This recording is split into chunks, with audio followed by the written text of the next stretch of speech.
დღეს დილიდან უკრაინის პრეზიდენტი ვოლოდიმირ ზელენსკი პოსტავს სოციალურ ქსელში პლატფორმა X-ზე. მან გამოაქვეყნა განცხადება, ასევე მას თანდაურთო ვიდეო, სადაც ჩანს თუ რა ხდებოდა უკრაინაში მთელი ამ 3 წლის განმავლობაში და ვოლოდიმირ ზელენსკიმ ამ პერიოდს უწოდა წინააღმდეგობის, მადლიერებისა და უკრაინელების აბსოლუტური გმირობის 3 წელიწადი. ამავდროულად ვოლოდიმირ ზელენსკიმ მადლობა გადაუხადა ყველა იმ მხარეს, რომელიც მხარს უჭერდა უკრაინას და ჩართული იყო და მუშაობდა უკრაინისთვის.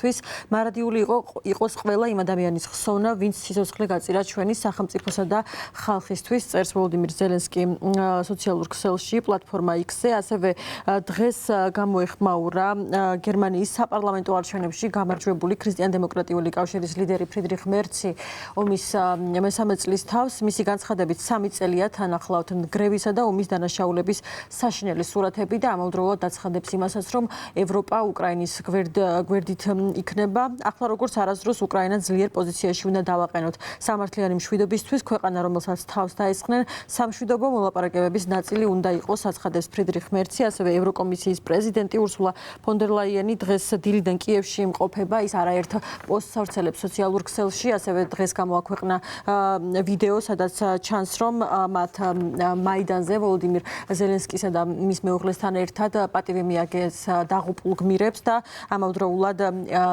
ურსულა ფონ დერ ლაიენი აცხადებს, რომ სიძლიერის მეშვეობით ისინი უზრუნველყოფენ სამართლიან და ხანგრძლივ მშვიდობას, გულისხმობს უკრაინას და უკრაინის მოქალაქეებს და ასევე აცხადებს იმას, რომ ევროპა უკრაინის გვერდით დგას და ძალას აძლევს მის მამაც წინააღმდეგობას. ევროკომისიის ოფიციალურ გვერდზე გამოქვეყნდა ასევე განცხადება, აქ ჩანს, რომ ევროპარლამენტი განათებული არის უკრაინის დროშის ფერებით და განცხადებაში წერია, რომ უკრაინის ლურჯი და ყვითელი ესენია იმპერიალიზმის წინააღმდეგ ბრძოლის ფერები. ამ პოსტში ნათქვამია ისიც, რომ ამ თარიღისთვის ეს ფერები ევროპარლამენტის შენობას ამშვენებს, ნიშნად უკრაინელი ხალხისადმი ურყევი მხარდაჭერისა.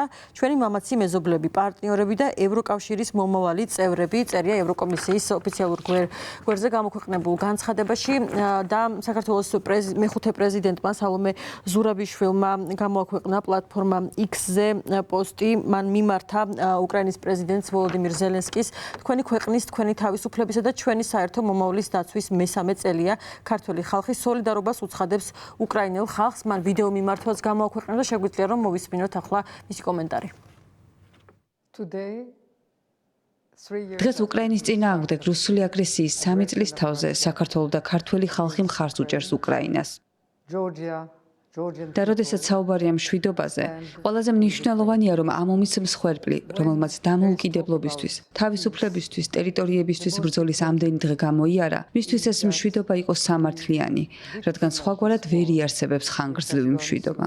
ეს მშვიდობა უნდა იყოს მიღწეული უკრაინის ჩართულობით, ევროპელების ჩართულობით, რომლებიც ასევე შეშფოთებულნი არიან მათი მომავლის თაობაზე.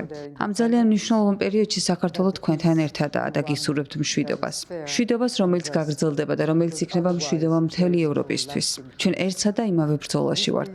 ჩვენთან ეს ბრძოლა ჰიბრიდულად მიმდინარეობს, მაგრამ ესეც ომია. ჩვენც ვიმსახურებთ სამართლიან და გრძელვადიან მშვიდობას თავისუფალ და დამოუკიდებელ ევროპაში. უკრაინაში რუსეთის სრულმასშტაბიანი შეჭრიდან მე-3 წლის თავზე უკრაინაში 13 ქვეყნის ლიდერი ჩავიდა, ნიშნად იმისა, რომ ისინი მხარს უჭერენ უკრაინას და გააგრძელებენ მის დახმარებას.